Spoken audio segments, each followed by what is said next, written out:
जब जीवन में हर ओर अंधकार छा जाए और कोई मार्ग दिखाई न दे, तब मां सरस्वती का ज्ञान ही नई दिशा दिखाता है। मित्रों, आज की यह कथा केवल सुनने के लिए नहीं है, यह आत्मा को झकझोरने और जीवन को नई राह देने के लिए है। अगर आप अपने जीवन में ज्ञान, शांति और सफलता चाहते हैं तो इस कथा को अंत तक जरूर सुनिए। वसंत पंचमी का यह पावन पर्व हमें केवल ऋतुओं के परिवर्तन का संकेत नहीं देता, बल्कि आत्मा के जागरण और चेतना के उत्थान का दिव्य संदेश देता है। जब जीवन में निराशा, अज्ञान और भ्रम का अंधकार चारों ओर फैलने लगता है, जब मन हार मानने को तैयार हो जाता है, तब मां सरस्वती का दिव्य प्रकाश हमारे भीतर ज्ञान, विवेक और अदम्य आत्मबल का संचार करता है। यह पावन दिन हमें प्रेरणा देता है कि हम आलस्य, भय और नकारात्मक सोच को त्याग कर अपने कर्तव्य पथ पर अडिग रहें और पूरे विश्वास के साथ आगे बढ़ते रहें। सच्ची भक्ति वही है जो मन को शुद्ध करे, विचारों को ऊंचाई दे और हमें परम सत्य से जोड़ दे।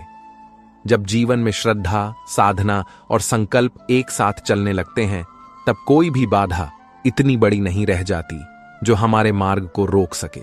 दोस्तों, आज मैं आपको एक ऐसी दिव्य यात्रा पर ले चलने वाला हूं जहां भक्ति की शक्ति, विश्वास की गहराई और ईश्वर की कृपा को आप साक्षात अनुभव करेंगे। ये कहानियां केवल मनोरंजन के लिए नहीं हैं, बल्कि इनमें जीवन जीने की सही दिशा और संघर्षों से लड़ने की अद्भुत प्रेरणा छिपी हुई है।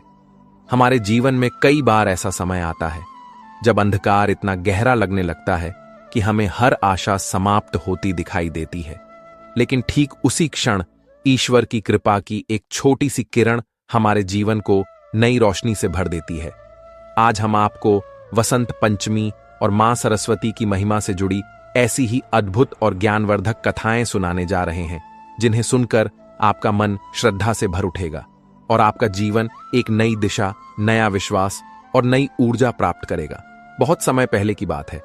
भारतवर्ष के एक सुदूर गांव चंदनपुर में एक वृद्धा रहती थी, जिसका नाम सुनंदा था। सुनंदा का जीवन कांटों भरा ताज था, परंतु उसके चेहरे पर हमेशा एक सौम्य मुस्कान रहती थी, जैसे उसने अपने सारे दुखों को ईश्वर के चरणों में समर्पित कर दिया हो। वह अपने बेटे माधव और बहू राधिका के साथ एक टूटी फूटी झोपड़ी में रहती थी।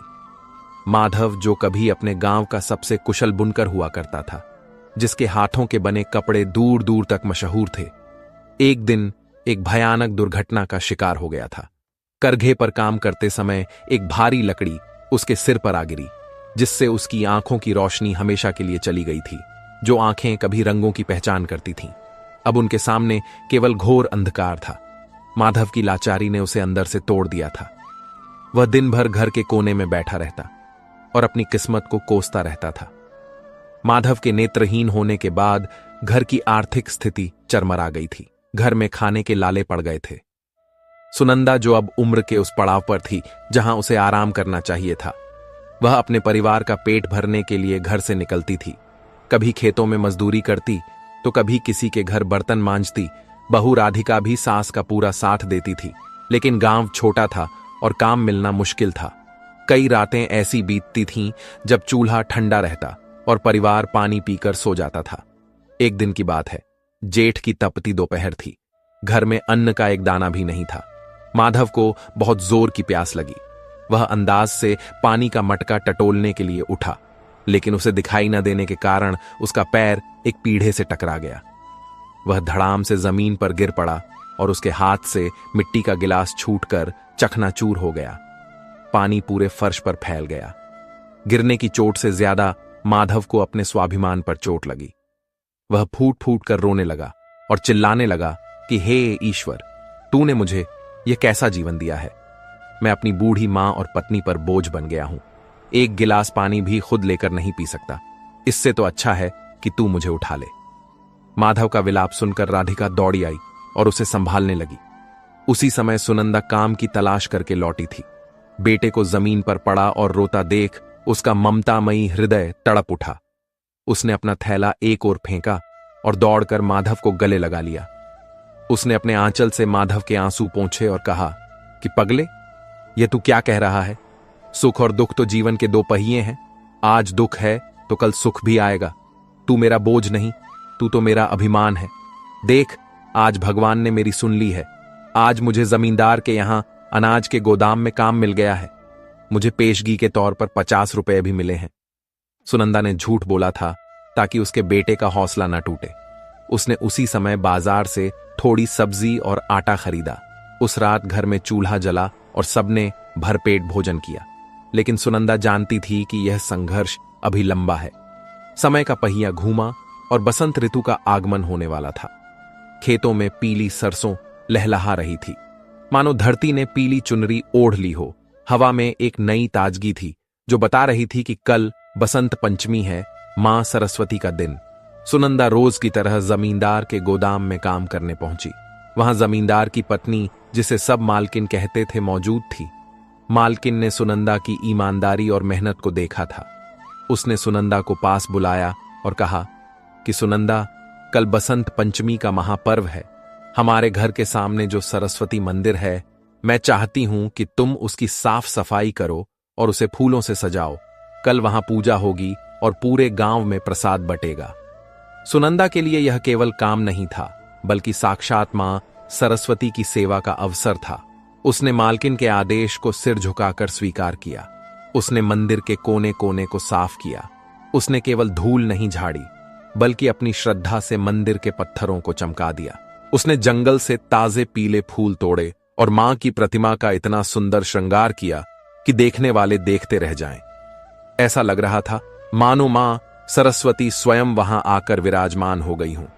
मालकिन सुनंदा के काम से बहुत प्रसन्न हुई और उन्होंने कहा कि सुनंदा, कल तुम सुबह जल्दी आ जाना। हम मिलकर केसरिया मीठे चावल का प्रसाद बनाएंगे और मैं तुम्हें इसके लिए इनाम भी दूंगी। सुनंदा खुशी से फूली नहीं समाई। वह घर पहुंची और उसने राधिका और माधव को बताया कि कल बसंत पंचमी है और हमें मां का प्रसाद भरपेट खाने को मिलेगा। माधव के चेहरे पर भी फीकी सी मुस्कान आ गई, लेकिन होनी को कुछ और ही मंजूर था। अगली सुबह जब सुनंदा जमींदार के घर पहुंची तो देखा कि घर में सन्नाटा है। पता चला कि मालकिन की तबीयत अचानक बिगड़ गई है। उनका रक्तचाप बहुत बढ़ गया है और वैद्य जी ने उन्हें पूर्ण विश्राम के लिए कहा है। मालकिन ने लेटे लेटे ही सुनंदा से कहा कि देखो सुनंदा, मैं तो उठ नहीं सकती, लेकिन मां का भोग लगना जरूरी है। अब यह जिम्मेदारी तुम्हारी है। तुम रसोई में जाओ और पूरे विधि विधान से मीठे चावल का प्रसाद बनाओ। सुनंदा ने इसे मां की परीक्षा समझा। उसने स्नान करके पवित्र मन से रसोई में प्रवेश किया। उसने चावलों को धोया, केसर को दूध में भिगोया और मां सरस्वती के मंत्रों का जाप करते हुए प्रसाद बनाना शुरू किया। जैसे जैसे चावल पक रहे थे, पूरे घर में केसर और इलायची की दिव्य सुगंध फैल रही थी। सुनंदा मन ही मन प्रार्थना कर रही थी कि हे मां, मेरी कोई औकात नहीं है, लेकिन यह प्रसाद तेरी कृपा से बन रहा है। इसे जो भी खाए उसका कल्याण हो जाए। प्रसाद तैयार होने के बाद उसने भोग लगाया और मालकिन ने उसे ढेर सारा प्रसाद घर ले जाने के लिए दिया। सुनंदा प्रसाद की पोटली लेकर घर पहुंची। आज उसके घर में भी त्योहार जैसा माहौल था। राधिका ने घर को साफ किया था। तीनों ने मिलकर मां का भजन गाया और जैसे ही वे प्रसाद खाने के लिए बैठे, दरवाजे पर एक दस्तक हुई। सुनंदा ने दरवाजा खोला तो देखा कि एक बेहद तेजवान महिला और एक छोटा बालक खड़े हैं। उनके कपड़े साधारण थे, लेकिन चेहरे पर एक अद्भुत आभा थी। उस महिला ने कहा कि माई, हम दूर देश से आए हैं और बहुत भूखे हैं, क्या हमें थोड़ा भोजन मिल सकता है? उस समय घर में केवल वही प्रसाद था जो सुनंदा लेकर आई थी। राधिका का मन संकुचित हो गया कि अगर हम इन्हें दे देंगे तो हम क्या खाएंगे, लेकिन सुनंदा ने उसे इशारे से रोका। सुनंदा ने कहा कि बेटी, अतिथि भगवान का रूप होता है और आज तो बसंत पंचमी है, मां सरस्वती का दिन है। हो सकता है मां हमारी परीक्षा ले रही हो। सुनंदा ने बड़े आदर से उन दोनों को अंदर बुलाया और अपने हिस्से का प्रसाद उन्हें दे दिया। यह देखकर माधव ने भी अपनी थाली आगे बढ़ा दी और अंत में राधिका ने भी अपना भोजन दे दिया। तीनों भूखे रह गए, लेकिन उन अतिथियों को तृप्त देखकर उनके मन में जो आनंद था वह भोजन से कहीं बढ़कर था। वे अतिथि कोई साधारण मनुष्य नहीं थे। स्वयं माता सरस्वती और देवर्षि नारद वेश बदलकर आए थे। सुनंदा की निस्वार्थ सेवा और त्याग देखकर मां सरस्वती का हृदय गदगद हो गया। उन्होंने भोजन समाप्त किया और उठ खड़ी हुई। अचानक उस झोपड़ी में एक दिव्य प्रकाश फैल गया। वह प्रकाश इतना तेज था कि राधिका को अपनी आंखें बंद करनी पड़ी। जब उसने आंखें खोलीं तो देखा कि सामने साक्षात वीणा वादिनी मां सरस्वती और देवर्षि नारद अपने असली स्वरूप में खड़े हैं। सुनंदा और उसका परिवार हतप्रभ रह गया। वे कांपते हुए मां के चरणों में गिर पड़े। मां सरस्वती ने अपनी वीणा की झंकार से वातावरण को संगीतमय बना दिया और कहा कि हे सुनंदा, मैं तेरी भक्ति से अत्यंत प्रसन्न हूं। तूने अपने पेट की चिंता न करके एक अतिथि की भूख मिटाई है। यह त्याग ही तेरी सबसे बड़ी पूजा है। मांग, क्या वरदान मांगती है? सुनंदा ने रोते हुए कहा कि मां, मुझे अपने लिए कुछ नहीं चाहिए, बस मेरे बेटे माधव की आंखों में फिर से रोशनी दे दो ताकि वह इस सुंदर संसार को और आपके दिव्य रूप को देख सके। मां सरस्वती ने तथास्तु कहा और अपने कमंडल से जल लेकर माधव की आंखों पर छिड़का। जल की बूंदें पड़ते ही चमत्कार हुआ। माधव ने धीरे धीरे अपनी आंखें खोलीं और उसे सब कुछ साफ दिखाई देने लगा। वह खुशी से चिल्ला उठा, मां, मैं देख सकता हूं, मैंने आपको देख लिया। मां का आशीर्वाद पाकर उस परिवार के सारे कष्ट दूर हो गए। घर में धन धान्य की वर्षा होने लगी और माधव फिर से अपने काम में जुट गया। यह कहानी हमें सिखाती है कि जब हम निस्वार्थ भाव से दूसरों की सेवा करते हैं तो ईश्वर हमारे भंडार भर देते हैं। प्यारे दर्शक बंधुओं, अक्सर लोग धन और ज्ञान के बीच में उलझ जाते हैं कि कौन बड़ा है। इसी विषय पर आज की दूसरी प्रमुख कथा सुनाते हैं। मित्रों, एक बार बैकुंठ लोक में एक बहुत बड़ा शास्त्रार्थ हुआ था। एक समय की बात है, मां सरस्वती अपनी वीणा बजाने में लीन थीं। तभी वहां धन की देवी मां लक्ष्मी का आगमन हुआ। मां लक्ष्मी अपने स्वभाव के अनुरूप अत्यंत चंचल और वैभवशाली थीं। उन्होंने आते ही अपने ऐश्वर्य की चर्चा शुरू कर दी। लक्ष्मी जी ने कहा कि हे सरस्वती, इस संसार में सब कुछ मेरे अधीन है। मेरे बिना मनुष्य एक पल भी जीवित नहीं रह सकता। मैं ही वह शक्ति हूं जो राजा को रंक और रंक को राजा बना सकती हूं। लोग ज्ञान के बिना रह सकते हैं लेकिन धन के बिना नहीं, इसलिए मैं ही सर्वश्रेष्ठ हूं। मां सरस्वती ने शांत भाव से उत्तर दिया कि हे देवी लक्ष्मी, यह सत्य है कि आप पालन पोषण के लिए आवश्यक हैं, लेकिन बिना ज्ञान के धन का कोई मूल्य नहीं है। एक मूर्ख के हाथ में अगर पारस पत्थर भी दे दिया जाए तो वह उसे पत्थर समझकर फेंक देगा। ज्ञान ही वह नेत्र है जिससे मनुष्य सही और गलत की पहचान करता है। ज्ञान ही वह धन है जिसे न तो चोर चुरा सकता है और न ही राजा छीन सकता है। मित्रों, दोनों देवियों में यह संवाद धीरे धीरे विवाद बन गया। वे निर्णय के लिए भगवान विष्णु के पास पहुंची। वहां गंगा जी भी उपस्थित थीं। लक्ष्मी जी को अपने स्थान का अभिमान था, इसलिए वे जाकर भगवान विष्णु के चरणों के पास बैठ गईं, लेकिन सरस्वती जी खड़ी रहीं। यह देखकर सरस्वती जी को अपमान महसूस हुआ कि ज्ञान का आदर नहीं किया गया। उन्होंने गंगा जी से न्याय की अपेक्षा की, लेकिन गंगा जी ने लक्ष्मी जी का पक्ष लेते हुए कहा कि जो पालन करता है वही श्रेष्ठ है। इससे सरस्वती जी क्रोधित हो गईं और उन्होंने कहा कि गंगा, तुम ज्ञान की गहराई को नहीं समझ सकती। तुम केवल बहना जानती हो। तुमने मेरा अपमान किया है, इसलिए मैं तुम्हें श्राप देती हूं कि तुम नदी बनकर मृत्युलोक यानी धरती पर बहोगी और पापियों के पाप धोओगी। यह सुनकर गंगा जी ने भी क्रोध में आकर सरस्वती जी को श्राप दिया कि तुम भी नदी बनोगी और धरती पर जाओगी। लक्ष्मी जी ने बीच बचाव करने की कोशिश की तो सरस्वती जी ने उन्हें भी श्राप दिया कि तुम वृक्ष और पौधे के रूप में धरती पर वास करोगी, जिसे लोग तुलसी के नाम से जानेंगे। यह सब विधि का विधान था। भगवान विष्णु ने मुस्कुराते हुए कहा कि हे देवियों, शांत हो जाओ। यह सब पूर्व निर्धारित था ताकि पृथ्वी का कल्याण हो सके। लक्ष्मी जी का तुलसी रूप में जाना आयुर्वेद और भक्ति के लिए वरदान होगा। गंगा और सरस्वती का नदी रूप में धरती पर जाना वहां की भूमि को उपजाऊ बनाएगा और सभ्यता का विकास होगा। मित्रों, इस प्रकार हम देखते हैं कि सरस्वती नदी आज भी अदृश्य रूप में बहती है और ज्ञान की धारा बनकर हमें पवित्र करती है। यह कथा हमें बताती है कि अहंकार किसी का भी नहीं टिकता, चाहे वह देवी देवता ही क्यों न हो, और अंततः हर घटना के पीछे विश्व कल्याण की भावना छिपी होती है। ज्ञान और धन में कोई छोटा बड़ा नहीं है, दोनों एक दूसरे के पूरक हैं, जैसे शरीर और आत्मा। मित्रों, अब हम आज की प्रमुख तीसरी कथा की ओर बढ़ते हैं।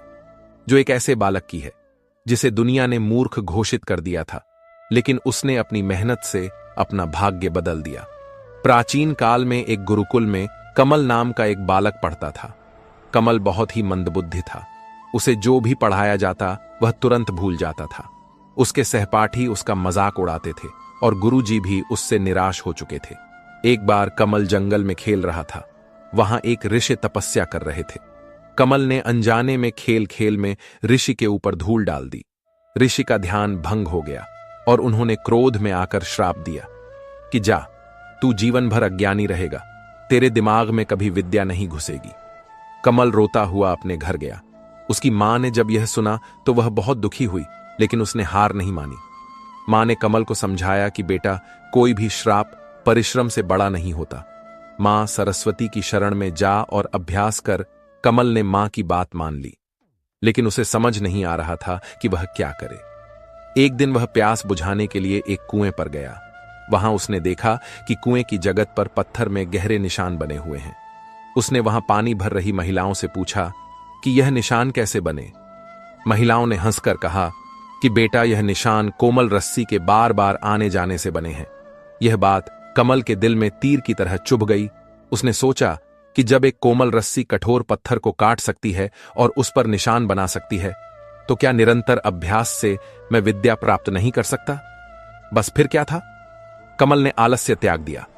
उसने गुरु अच्युतानंद की शरण ली और उनसे आग्रह किया कि मुझे एक मौका और दें। गुरुजी ने उसकी लगन देखी और उसे पढ़ाना शुरू किया। कमल एक ही श्लोक को 100 बार रटता। वह रात रात भर जागकर पढ़ाई करता। धीरे धीरे उसकी बुद्धि खुलने लगी। जो बातें उसे पहले समझ नहीं आती थीं, अब वह उन्हें आसानी से समझने लगा। कई वर्ष बीत गए। वही ऋषि जिन्होंने श्राप दिया था, उस गांव से गुजरे। उन्होंने देखा कि वहां एक विशाल गुरुकुल है, जहां दूर दूर से विद्यार्थी ज्ञान लेने आते हैं। ऋषि ने सोचा कि यहां का आचार्य कोई महान विद्वान होगा। वे आचार्य से मिलने गए। जब आचार्य उनके सामने आए और उनके चरण छुए तो ऋषि चौंक गए। यह वही कमल था जिसे उन्होंने अज्ञानी रहने का श्राप दिया था। आज वह वेदों और शास्त्रों का झांता बन चुका था। ऋषि की आंखों में आंसू आ गए। उन्होंने कमल को गले लगा लिया और कहा कि पुत्र, तूने सिद्ध कर दिया कि पुरुषार्थ भाग्य की लकीरों को भी बदल सकता है। तेरा परिश्रम मेरे श्राप पर भारी पड़ गया। मित्रों, कमल की यह कहानी हमें संदेश देती है कि अगर हमारे अंदर सीखने की ललक है तो दुनिया की कोई भी ताकत हमें अज्ञानी नहीं रख सकती। मां सरस्वती केवल उन्हीं पर कृपा करती हैं जो कर्म करना जानते हैं। मित्रों, जीवन में श्रद्धा, सेवा और परिश्रम का होना अत्यंत आवश्यक है। सुनंदा की कहानी हमें सिखाती है कि अभाव में भी दान देना सबसे बड़ा धर्म है। लक्ष्मी और सरस्वती का संवाद हमें बताता है कि धन और ज्ञान का संतुलन जरूरी है। और कमल की कहानी हमें प्रेरणा देती है कि असफलता अंतिम नहीं होती। मां सरस्वती की पूजा करते समय हमें कुछ विशेष बातों का ध्यान रखना चाहिए। बसंत पंचमी के दिन पीले वस्त्र धारण करें, क्योंकि पीला रंग ऊर्जा और ज्ञान का प्रतीक है। अपने माथे पर केसर या हल्दी का तिलक लगाएं, जो हमारे आज्ञा चक्र को जागृत करता है। पढ़ने वाले बच्चों को आज के दिन अपनी किताबों की पूजा करनी चाहिए और मां सरस्वती के मंत्र का बार बार जाप करना चाहिए। यह मंत्र हमारे मस्तिष्क की नसों को झंकृत करता है और स्मरण शक्ति को बढ़ाता है। हमें अपनी वाणी पर भी संयम रखना चाहिए, क्योंकि मां सरस्वती हमारी जिह्वा पर वास करती हैं। कड़वे वचन और निंदा करने से मां रुष्ट हो जाती हैं। हमेशा सत्य और मधुर बोलें। संगीत और कला को अपने जीवन का हिस्सा बनाएं, क्योंकि यह भी मां की ही देन है। मित्रों, अपने अंदर के अंधकार को मिटाना ही असली वसंत पंचमी है। जिस दिन हम अपनी अज्ञानता को दूर करके ज्ञान का दीपक जला लेंगे, उसी दिन हमारे जीवन में बसंत आ जाएगा। हमें प्रण लेना चाहिए कि हम न केवल खुद शिक्षित होंगे, बल्कि समाज के उन वंचित लोगों तक भी शिक्षा का प्रकाश पहुंचाएंगे जो इससे दूर हैं। यही मां सरस्वती की सच्ची आराधना होगी। इसी को अपने हृदय में धारण करते हुए आइए हम ज्ञान की इस यात्रा को और आगे बढ़ाते हैं और जानते हैं कि इतिहास में ऐसे और भी कई उदाहरण हैं जहां मां सरस्वती की कृपा ने असंभव को संभव कर दिखाया है। मित्रों, क्या आप जानते हैं कि दुनिया के सबसे महान कवियों में से एक कालिदास भी कभी घोर अज्ञानी हुआ करते थे। उनकी कहानी हमें यह विश्वास दिलाती है कि अगर इंसान के अंदर बदलने की चाह हो तो अतीत की मूर्खता भविष्य की महानता में बदल सकती है। एक समय की बात है, एक बहुत ही विदुषी राजकुमारी थी जिसका नाम निमिता था। उसे अपने ज्ञान और शास्त्रार्थ करने की कला पर बहुत अभिमान था। उसने प्रतिज्ञा की थी कि जो भी पुरुष उसे शास्त्रार्थ में हरा देगा वह उसी से विवाह करेगी। देश विदेश से बड़े बड़े पंडित और विद्वान आए, लेकिन राजकुमारी के तीखे सवालों के आगे कोई नहीं टिक पाया।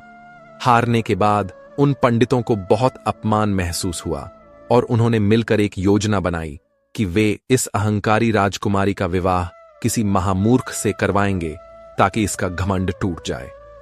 पंडितों ने एक ऐसे व्यक्ति की तलाश शुरू की जो दिखने में तो ठीक हो लेकिन बुद्धि से बिल्कुल पैदल हो। एक दिन जंगल में उन्हें एक आदमी दिखाई दिया जो उसी डाल को काट रहा था जिस पर वह बैठा था। पंडितों ने सोचा कि इससे बड़ा मूर्ख और कौन हो सकता है जो अपनी ही मौत का सामान तैयार कर रहा हो। उन्होंने उस व्यक्ति को नीचे बुलाया और समझाया कि अगर तुम हमारे कहे अनुसार चलोगे तो हम तुम्हारा विवाह एक सुंदर राजकुमारी से करवा देंगे। वह व्यक्ति जिसका नाम कालिदास था तुरंत तैयार हो गया। पंडितों ने उसे सुंदर वस्त्र पहनाए और कहा कि तुम्हें वहां बिल्कुल मौन रहना है। हम कहेंगे कि हमारा यह गुरु अभी मौन व्रत में है और यह केवल इशारों में उत्तर देगा। कालिदास ने हामी भर दी। राजमहल में शास्त्रार्थ शुरू हुआ। राजकुमारी निमिता ने एक उंगली उठाई जिसका अर्थ था कि ईश्वर एक है। कालिदास ने सोचा कि यह मेरी एक आंख फोड़ना चाहती है, तो उसने जवाब में 2 उंगलियां उठा दी, जिसका मतलब उसने सोचा कि मैं तेरी दोनों आंखें फोड़ दूंगा। लेकिन पंडितों ने राजकुमारी को समझाया कि हमारे गुरु कह रहे हैं कि ईश्वर एक है, लेकिन वह जीव और आत्मा के मिलन से पूर्ण होता है। राजकुमारी प्रभावित हो गई। इसके बाद राजकुमारी ने अपनी 5 उंगलियां दिखाकर हथेली खोली, जिसका अर्थ था कि यह शरीर 5 तत्वों से बना है। कालिदास ने सोचा कि यह मुझे थप्पड़ मारने की धमकी दे रही है, तो उसने जवाब में मुट्ठी बांध कर दिखाई। पंडितों ने व्याख्या की कि गुरुजी कह रहे हैं कि 5 तत्व जब तक अलग अलग हैं तब तक शक्ति नहीं बनती। जब वे एक साथ मिलते हैं तभी शरीर और सृष्टि का निर्माण होता है। इस प्रकार छल से कालिदास की जीत हुई और उनका विवाह राजकुमारी निमिता से हो गया। लेकिन झूठ की उम्र लंबी नहीं होती। विवाह के कुछ दिनों बाद ही एक रात को ऊंट की आवाज सुनाई दी। राजकुमारी ने कालिदास से पूछा कि यह क्या है। कालिदास, जो अब तक मौन थे, अचानक बोल पड़े, उष्ट्र के स्थान पर उटर उटर बोलने लगे। उनका उच्चारण सुनकर राजकुमारी को तुरंत समझ आ गया कि यह कोई विद्वान नहीं बल्कि एक अनपढ़ गंवार है जिसे संस्कृत का भी ज्ञान नहीं है। राजकुमारी को बहुत क्रोध आया और उसने कालिदास को धक्के मारकर महल से बाहर निकाल दिया और कहा कि जब तक तुम विद्वान नहीं बन जाते तब तक मुझे अपना मुख मत दिखाना। इस अपमान ने कालिदास के अंतर्मन को चोट पहुंचाई। वह सीधे मां काली और मां सरस्वती के मंदिर गए और वहां जाकर कठोर तपस्या करने लगे। उन्होंने अन्न जल त्याग दिया और ज्ञान प्राप्ति के लिए दिन रात प्रार्थना की। उनकी निष्ठा और वेदना देखकर मां सरस्वती प्रसन्न हुई और उन्होंने कालिदास को ज्ञान का वरदान दिया। उसी अज्ञानी कालिदास ने आगे चलकर अभिज्ञान शाकुंतलम और मेघदूत जैसी कालजयी रचनाएं रचीं, जो आज भी संस्कृत साहित्य की धरोहर हैं। यह कथा हमें बताती है कि अपमान और असफलता जीवन का अंत नहीं बल्कि एक नई शुरुआत हो सकती है। यदि हम अपनी कमियों को स्वीकार करें और उन्हें सुधारने के लिए ईश्वर की शरण में जाएं, तो चमत्कार अवश्य होता है। मां सरस्वती की पूजा में कुछ विशेष प्रतीकों का भी बहुत महत्व है, जिन्हें समझना हमारे लिए आवश्यक है। आपने अक्सर देखा होगा कि मां सरस्वती के 4 हाथ हैं। यह 4 हाथ मानव व्यक्तित्व के 4 पहलुओं का प्रतीक हैं: मन, बुद्धि, चित्त और अहंकार। एक हाथ में वह वेद धारण करती हैं, जो ज्ञान का प्रतीक है। दूसरे हाथ में वह माला धारण करती हैं, जो एकाग्रता और ध्यान का प्रतीक है। तीसरे और चौथे हाथ से वह वीणा बजाती हैं, जो संगीत और कला का प्रतीक है। वीणा हमें यह भी सिखाती है कि जीवन में संतुलन कितना जरूरी है। यदि वीणा के तार बहुत ढीले हों तो स्वर नहीं निकलता, और यदि बहुत कस दिए जाएं तो तार टूट जाते हैं। उसी प्रकार जीवन में न तो बहुत आलस्य होना चाहिए और न ही बहुत तनाव। जीवन को संतुलित रखकर ही हम मधुर संगीत उत्पन्न कर सकते हैं। मां सरस्वती का वाहन हंस है। हंस के अंदर एक विशेष गुण होता है जिसे नीर क्षीर विवेक कहते हैं। ऐसा माना जाता है कि यदि हंस के सामने दूध और पानी मिलाकर रख दिया जाए तो वह केवल दूध पी लेता है और पानी को छोड़ देता है। यह प्रतीक हमें संदेश देता है कि इस संसार में अच्छाई और बुराई दोनों मौजूद हैं, लेकिन एक ज्ञानी व्यक्ति हंस की तरह केवल अच्छाई को ग्रहण करता है और बुराई को त्याग देता है। मां सरस्वती हमेशा सफेद कमल पर विराजमान रहती हैं। कमल कीचड़ में खिलता है, लेकिन फिर भी वह स्वच्छ और पवित्र रहता है। यह हमें सिखाता है कि हम चाहे कैसी भी परिस्थितियों में रहें, चाहे हमारे आसपास कितना भी नकारात्मक माहौल हो, हमें अपने चरित्र और विचारों को शुद्ध रखना चाहिए। वसंत पंचमी के दिन पीले रंग का विशेष महत्व होता है। पीला रंग ऊर्जा और प्रकाश का प्रतीक है। यह रंग हमारे मस्तिष्क को सक्रिय करता है और मन में उत्साह भरता है। प्रकृति भी इस समय पीले रंग की चादर ओढ़ लेती है। सरसों के खेत सोने की तरह चमकने लगते हैं। यह समय होता है जब सर्दी की ठिठुरन कम होने लगती है और मौसम सुहावना हो जाता है।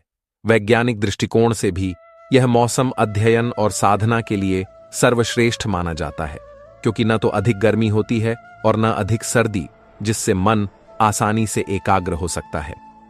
मित्रों, ज्ञान की देवी की आराधना केवल विद्यार्थियों तक सीमित नहीं होनी चाहिए। हर वह व्यक्ति जो कुछ नया सीखना चाहता है, जो कला, संगीत या किसी भी कौशल में निपुण होना चाहता है, उसे मां सरस्वती का आशीर्वाद अवश्य लेना चाहिए। अक्सर लोग धन के पीछे भागते हैं, लेकिन यह भूल जाते हैं कि धन की रक्षा के लिए भी बुद्धि की आवश्यकता होती है। यदि आपके पास अपार संपत्ति है लेकिन उसे संभालने का ज्ञान नहीं है, तो वह संपत्ति कुछ ही समय में नष्ट हो जाएगी, जबकि ज्ञान एक ऐसी संपत्ति है जो बांटने से कम नहीं होती, बल्कि और बढ़ती है। एक शिक्षक जब अपने छात्रों को पढ़ाता है तो उसका अपना ज्ञान और भी पक्का हो जाता है।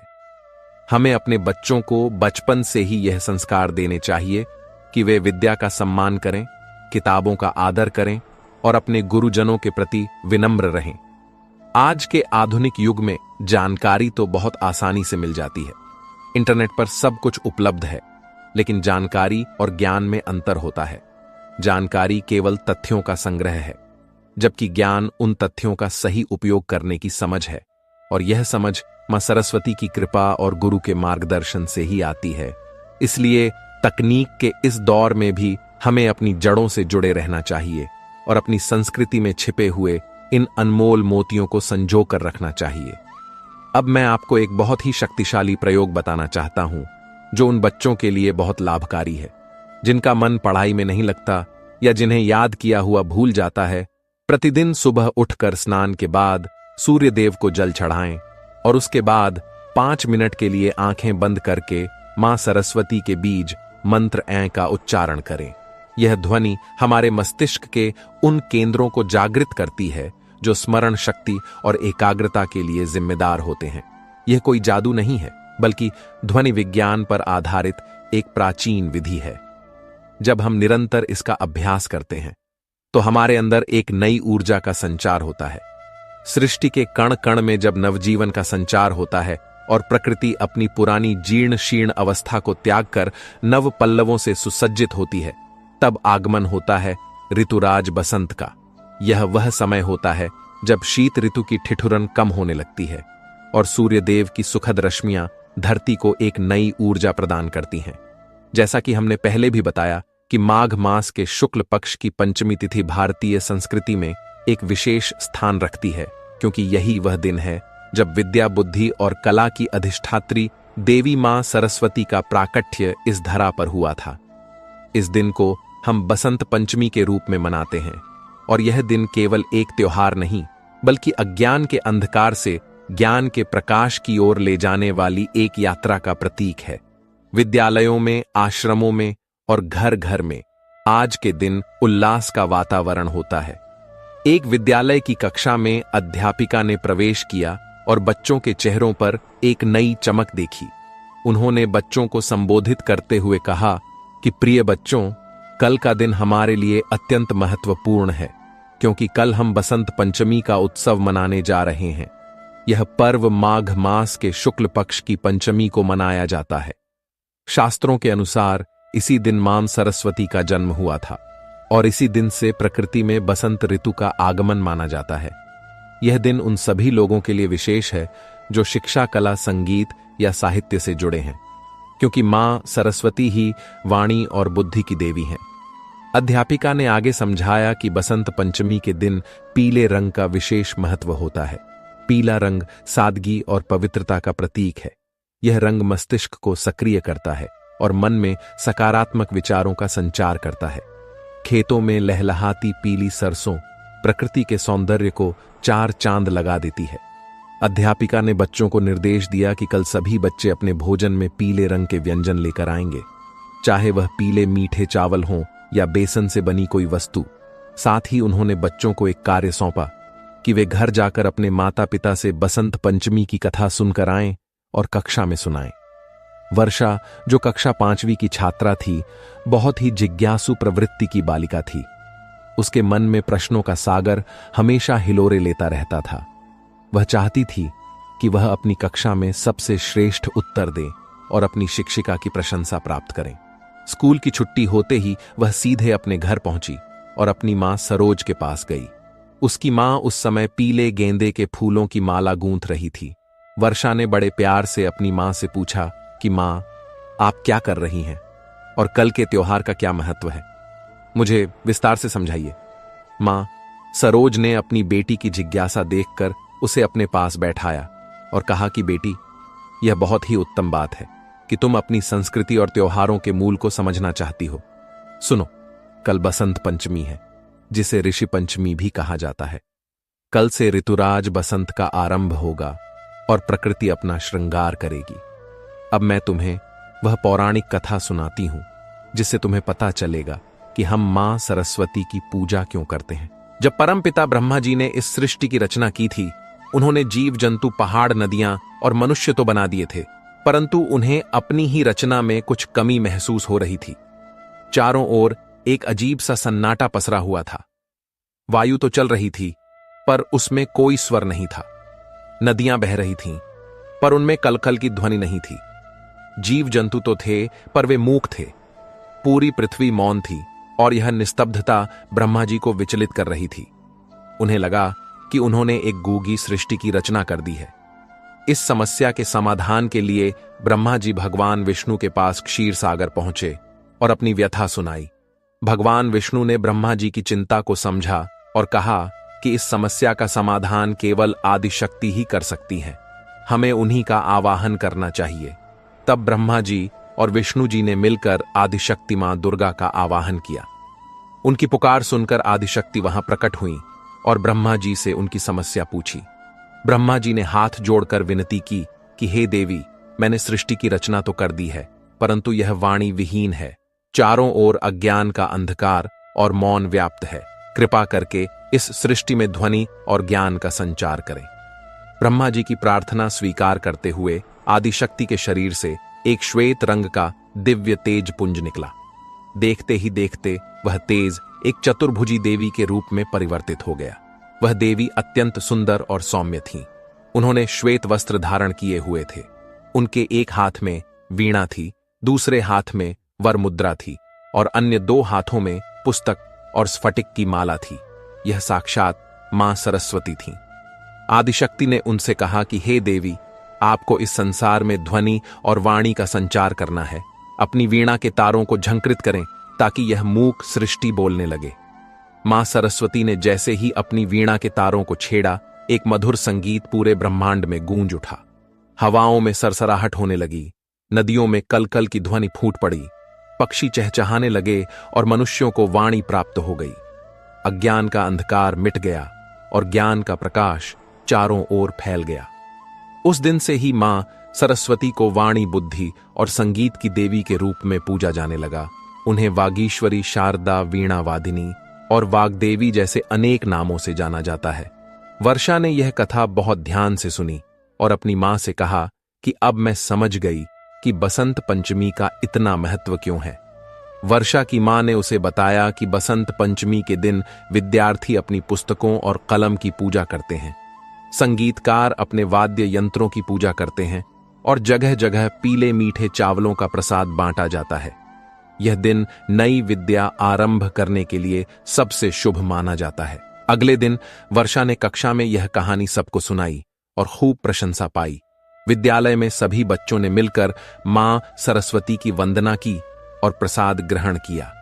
इसी बसंत पंचमी के संदर्भ में एक और हृदयस्पर्शी कथा जुड़ी है जो हमें यह सिखाती है कि मां सरस्वती केवल ज्ञान ही नहीं देती बल्कि अपने भक्तों की रक्षा भी करती हैं।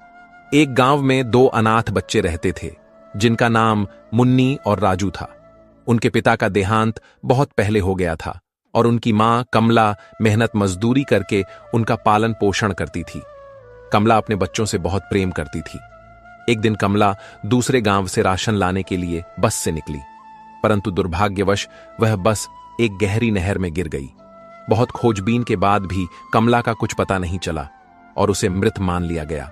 मुन्नी और राजू अनाथ हो गए। पुलिस ने उन दोनों बच्चों को उनके चाचा महेश और चाची सरला को सौंप दिया। चाचा महेश और चाची सरला का स्वभाव बहुत ही क्रूर था। वे उन मासूम बच्चों को बोझ समझते थे और उनसे घर का सारा काम करवाते थे। बदले में उन्हें ठीक से खाना भी नहीं देते थे। राजू छोटा था और अक्सर बीमार रहता था, लेकिन उसकी चाची का दिल कभी नहीं पसीजता था। एक बार बसंत पंचमी का दिन आया। पूरा गांव उत्सव मना रहा था। सरला ने भी अपने घर में पीले चावल और हलवा बनाया। उसने अपने बच्चों गुड्डी और रिंकी को नए कपड़े पहनाए और तैयार किया। मुन्नी और राजू ने जब देखा कि घर में पकवान बने हैं तो उनकी भूख जाग उठी। मुन्नी ने डरते डरते चाची से पूछा कि क्या हम भी आपके साथ मंदिर चल सकते हैं और क्या हमें भी थोड़ा प्रसाद मिलेगा। सरला ने उन्हें दुत्कारते हुए कहा कि तुम दोनों मनहूस हो। तुम्हारे कारण हमारे घर की बरकत चली गई। तुम अनाथ हो और तुम्हारे लिए कोई त्योहार नहीं होता। खबरदार, जो हमारे साथ आने की सोची घर पर रहो और साफ सफाई करो। सरला और उसका परिवार मंदिर चला गया और मुन्नी और राजू घर के कोने में बैठकर रोने लगे। वे अपनी मां को याद कर रहे थे और सोच रहे थे कि आज अगर मां होती तो उन्हें ऐसे भूखा नहीं रहना पड़ता। वे मां सरस्वती की प्रतिमा के सामने बैठकर रोते हुए प्रार्थना करने लगे कि हे मां, हमारा इस दुनिया में कोई नहीं है। क्या हम अनाथों का कोई सहारा नहीं होता? बच्चों की करुण पुकार सुनकर जगत जननी मां सरस्वती का हृदय द्रवित हो उठा। वे तो करुणा की सागर हैं, उनसे अपने भक्तों का दुख देखा नहीं गया। अचानक कमरे में एक दिव्य प्रकाश हुआ और मां सरस्वती ने मुन्नी और राजू की मां कमला का रूप धारण कर लिया। वे बच्चों के पास आईं और उन्हें गले से लगा लिया। बच्चों ने जब अपनी मां को देखा तो वे लिपट कर रोने लगे। उन्हें विश्वास ही नहीं हो रहा था कि उनकी मां वापस आ गई है। मां रूपी सरस्वती ने उन्हें चुप कराया और अपने चमत्कार से उन्हें सुंदर पीले वस्त्र पहना दिए। उनके सामने सोने की थालियों में 56 भोग और पीले मीठे चावल प्रकट हो गए। बच्चों ने पेट भरकर खाना खाया और अपनी मां के साथ खूब बातें की। मां सरस्वती ने उन्हें लोरी गाकर सुला दिया और फिर अंतर्ध्यान हो गईं। शाम को जब चाचा चाची वापस आए तो उन्होंने देखा कि बच्चे नए कपड़ों में सो रहे हैं और घर में खुशबू आ रही है। सरला ने सोचा कि वह भगवान को भोग लगा दे, लेकिन जब वह रसोई में गई तो देखा कि वहां रखा सारा खाना चूहों ने खराब कर दिया है। यह मां सरस्वती का ही प्रकोप था, क्योंकि भगवान कभी भी निष्ठुर और पापी व्यक्ति की पूजा स्वीकार नहीं करते। सरला को मंदिर में भी दर्शन नहीं हुए थे, क्योंकि मंदिर के पट बंद हो गए थे। उधर मां सरस्वती ने एक और चमत्कार किया। असली कमला, जो दुर्घटना में बच गई थी, परंतु अपनी याददाश्त खो बैठी थी और एक दूर के अस्पताल में थी, मां सरस्वती ने उसके सपने में आकर उसे सब कुछ याद दिला दिया। कमला की याददाश्त लौट आई और वह पागलों की तरह अपने बच्चों के पास भागी। कमला जब गांव पहुंची तो उसने देखा कि सरला उसके बच्चों को डांट रही है।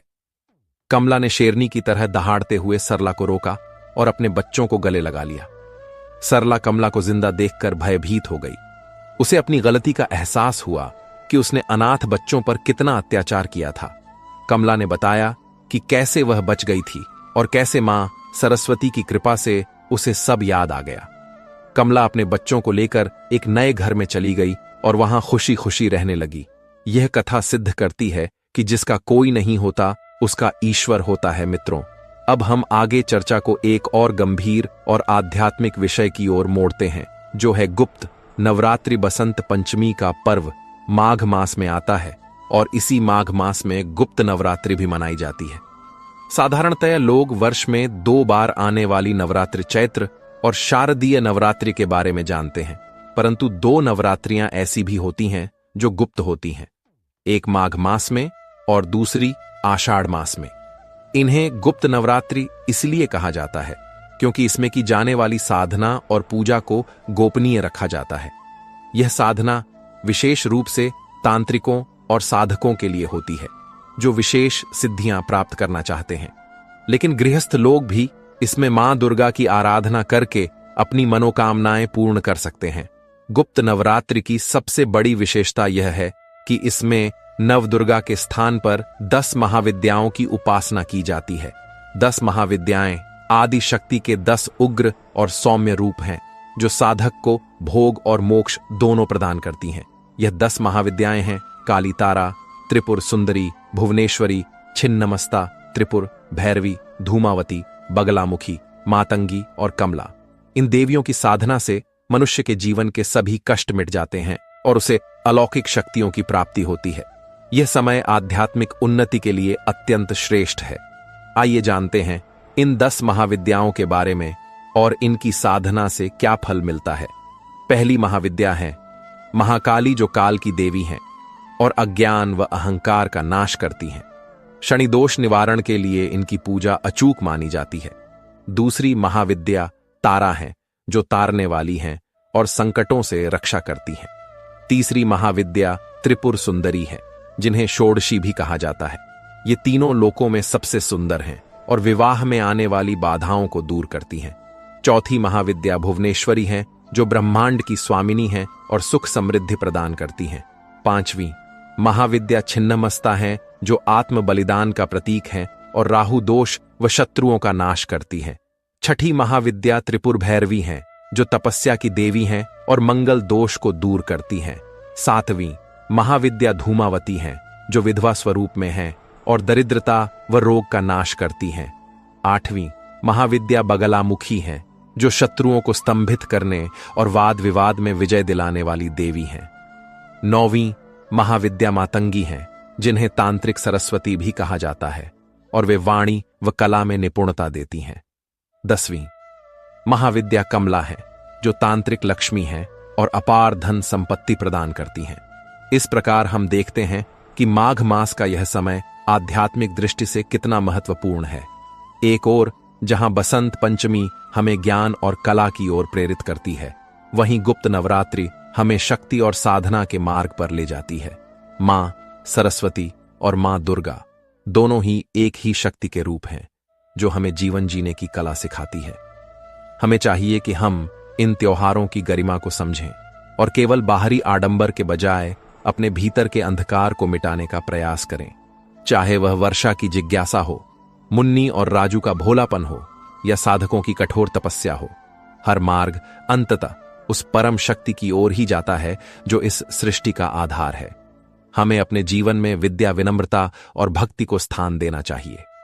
बसंत पंचमी पर मां सरस्वती के चरणों में नमन करते हुए हमें यह संकल्प लेना चाहिए कि हम सदैव सत्य और ज्ञान के मार्ग पर चलेंगे और दीन दुखियों की सेवा करेंगे, क्योंकि असली पूजा वही है जो किसी के आंसू पोंछ सके, जैसा कि मुन्नी और राजू की कथा में मां सरस्वती ने स्वयं आकर किया।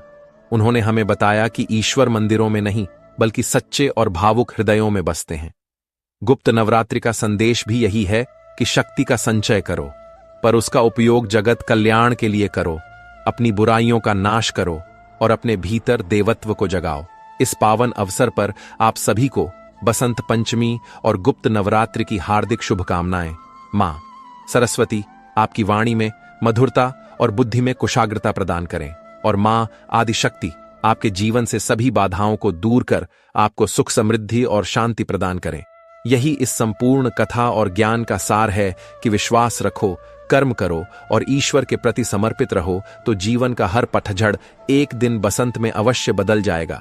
जिस प्रकार सूखी धरती पर बसंत आने से फूल खिल उठते हैं, उसी प्रकार ईश्वर की कृपा से हमारे जीवन की मरुभूमि में भी खुशियों के पुष्प पल्लवित हो उठेंगे। यह शाश्वत सत्य है और यही हमारे धर्म और संस्कृति की मूल भावना है। मित्रों, इस आध्यात्मिक यात्रा को आगे बढ़ाते हुए हम एक और अत्यंत महत्वपूर्ण और रोचक पहलू पर प्रकाश डालेंगे, जो गुप्त नवरात्रि और बसंत पंचमी के इस पावन संयोग को और भी रहस्यमयी और फलदायी बनाता है। जैसा कि हमने अभी चर्चा की कि माघ मास की गुप्त नवरात्रि साधकों के लिए किसी वरदान से कम नहीं होती, लेकिन क्या आपने कभी सोचा है कि इसे गुप्त क्यों कहा जाता है और इसकी शुरुआत कैसे हुई? इसके पीछे भी एक बहुत ही पुरानी और ज्ञानवर्धक कथा है, जिसे सुनने मात्र से मनुष्य के पापों का शमन हो जाता है। प्राचीन काल में एक बार ऋषि श्रृंगी अपने आश्रम में बैठे हुए अपने शिष्यों को वेदों का ज्ञान दे रहे थे। तभी वहां एक स्त्री बहुत ही घबराई हुई अवस्था में पहुंची। वह स्त्री बहुत ही दुखी थी और उसके वस्त्र फटे हुए थे। उसने ऋषि के चरणों में गिरकर प्रणाम किया और रोते हुए अपनी व्यथा सुनाई। उस स्त्री ने कहा कि हे ऋषिवर, मेरा जीवन बहुत ही कष्टमय है। मेरे पति दुराचारी हैं और वे किसी भी प्रकार की पूजा पाठ या धर्म कर्म में विश्वास नहीं करते। वे मुझे भी देवी देवताओं की पूजा करने से रोकते हैं।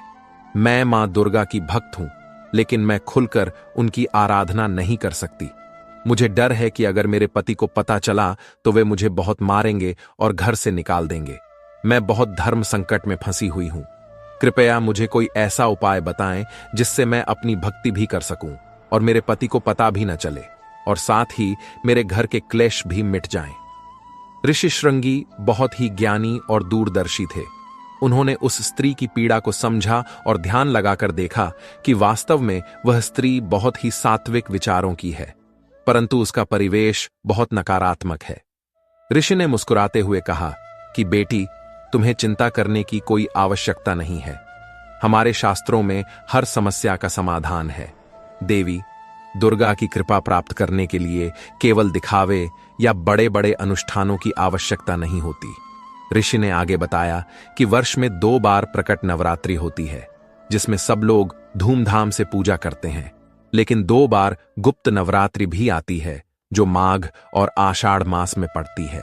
यह नवरात्रि विशेष रूप से उन लोगों के लिए है जो किसी कारणवश खुलकर पूजा नहीं कर सकते या जो अपनी साधना को गोपनीय रखना चाहते हैं। ऋषि ने उस स्त्री को गुप्त नवरात्रि का विधान बताया। उन्होंने कहा कि तुम माघ मास के शुक्ल पक्ष की प्रतिपदा से लेकर नवमी तक एक कलश की स्थापना करो।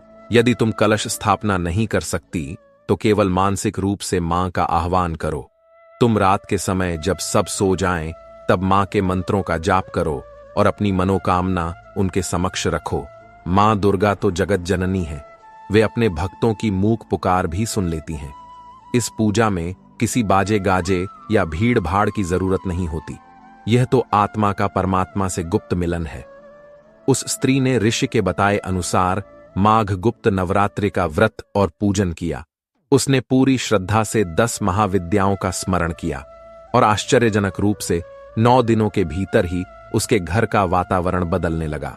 उसके पति के व्यवहार में नरमी आने लगी और धीरे धीरे वह भी धर्म के मार्ग पर चलने लगा।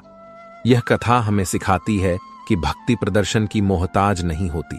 यदि आपके पास साधन नहीं है या परिस्थितियां अनुकूल नहीं हैं, तो भी आप गुप्त रूप से ईश्वर को याद कर सकते हैं और ईश्वर आपकी सहायता अवश्य करेंगे। गुप्त नवरात्रि का यही मूल संदेश है कि अपनी शक्ति को संचित करो और उसे सही दिशा में लगाओ। जिस प्रकार बीज धरती के अंदर गुप्त रहकर ही अंकुरित होता है और एक विशाल पेड़ बनता है, उसी प्रकार हमारी साधना भी जितनी गुप्त होगी, उसका फल उतना ही विशाल और मीठा होगा। अब हम पूर्ण बसंत पंचमी के पर्व की ओर लौटते हैं और इससे जुड़ी एक और पौराणिक कथा पर दृष्टि डालते हैं जो अक्सर लोगों को पता नहीं होती। बसंत पंचमी का संबंध केवल मां सरस्वती से ही नहीं, बल्कि प्रेम के देवता कामदेव और उनकी पत्नी रति से भी है। यह कथा भगवान शिव और उनकी समाधि से जुड़ी है। पौराणिक कथाओं के अनुसार जब देवी सती ने अपने पिता दक्ष के यज्ञ में अपने प्राण त्याग दिए थे तो भगवान शिव अत्यंत क्रोधित और दुखी हो गए थे। वे वैराग्य धारण करके हिमालय की कंधराओं में गहन समाधि में चले गए थे। उनके वियोग से पूरी सृष्टि असंतुलित हो गई थी। इधर तारकासुर नाम के एक असुर ने कठोर तपस्या करके ब्रह्मा जी से वरदान प्राप्त कर लिया था कि उसकी मृत्यु केवल शिव जी के पुत्र के हाथों ही हो सकती है। तारकासुर जानता था कि शिव जी तो समाधि में लीन हैं और वे कभी विवाह नहीं करेंगे, इसलिए उसका वध असंभव है। इस वरदान को पाकर तारकासुर ने तीनों लोकों में आतंक मचा दिया। देवता घबराकर ब्रह्मा जी और विष्णु जी के पास गए। तब यह निर्णय लिया गया कि भगवान शिव की समाधि को भंग करना होगा ताकि वे देवी पार्वती से विवाह कर सकें और उनका पुत्र तारकासुर का अंत कर सके। लेकिन समस्या यह थी कि महाकाल शिव की समाधि भंग करने का साहस किसमें है। यह कार्य केवल कामदेव ही कर सकते थे। देवताओं के अनुरोध पर कामदेव और उनकी पत्नी रति वसंत ऋतु को अपना मित्र बनाकर हिमालय पर पहुंचे। वहां का वातावरण एकदम बदल गया। सूखी झाड़ियों में फूल खिल गए, शीतल मंद सुगंधित हवा चलने लगी और पक्षियों ने प्रेम गीत गाना शुरू कर दिया। यह बसंत का प्रभाव था जो कामदेव की सहायता के लिए वहां उपस्थित हुआ था। कामदेव ने एक वृक्ष की ओट में छिपकर भगवान शिव पर अपने पुष्प बाण का संधान किया। वह बाण सीधे जाकर भगवान शिव के हृदय पर लगा, जिससे उनकी समाधि भंग हो गई। भगवान शिव का ध्यान टूटते ही उन्हें बहुत क्रोध आया और उन्होंने अपना तीसरा नेत्र खोल दिया। कामदेव उस तीसरे नेत्र की ज्वाला में जलकर भस्म हो गए। यह देखकर रति विलाप करने लगी। उसने शिव जी से दया की भीख मांगी और कहा कि मेरे पति ने तो केवल संसार के कल्याण के लिए यह कार्य किया था, अब मैं उनके बिना कैसे जीवित रहूंगी। भगवान शिव का क्रोध शांत हुआ और उन्होंने रति को वरदान दिया कि तुम्हारा पति अनंग रूप में जीवित रहेगा, अर्थात उसका शरीर नहीं होगा, लेकिन वह भावनाओं के रूप में हर प्राणी के हृदय में वास करेगा। और जब द्वापर युग में श्री कृष्ण अवतार लेंगे तब कामदेव उनके पुत्र प्रद्युम्न के रूप में जन्म लेकर अपना शरीर पुनः प्राप्त करेंगे। यह घटना भी बसंत पंचमी के दिन ही मानी जाती है, इसलिए कई जगहों पर बसंत पंचमी के दिन कामदेव और रति की पूजा भी की जाती है। यह दिन प्रेम और नवजीवन के उत्सव का दिन है। प्रकृति का यह प्रेममय रूप हमें यह संदेश देता है कि जीवन में केवल वैराग्य ही काफी नहीं है, बल्कि प्रेम और सृजन भी उतना ही आवश्यक है। मां सरस्वती हमें ज्ञान देती हैं, तो कामदेव हमारे जीवन में उत्साह और प्रेम का संचार करते हैं। ज्ञान और प्रेम का यह संतुलन ही एक सफल जीवन की नींव है। जब ज्ञान के साथ संवेदना और प्रेम मिल जाता है, तभी मानवता का कल्याण होता है। केवल शुष्क ज्ञान मनुष्य को अहंकारी बना सकता है, लेकिन प्रेम उसे विनम्र बनाता है। अंत में यही कहना उचित होगा कि चाहे हम गुप्त नवरात्रि की साधना करें या बसंत पंचमी का उत्सव मनाएं, हमारा उद्देश्य एक ही होना चाहिए, अपने भीतर के विकार को मिटाना और सद्गुणों को अपनाना। जब हम काम, क्रोध, लोभ और मोह को त्याग कर सत्य, प्रेम और करुणा को अपनाते हैं, तभी हमारे भीतर देवी का वास होता है। आइए हम सब मिलकर प्रार्थना करें कि हे मां शारदे, हमारे मन के अंधकार टको दूर करो और हमें वह बुद्धि दो जिससे हम सत्य और असत्य का भेद कर सकें और इस संसार को और अधिक सुंदर बना सकें। या देवी सर्वभूतेषु बुद्धि रूपेण संस्थिता नमस्तस्यै नमस्तस्यै नमस्तस्यै नमो नमः।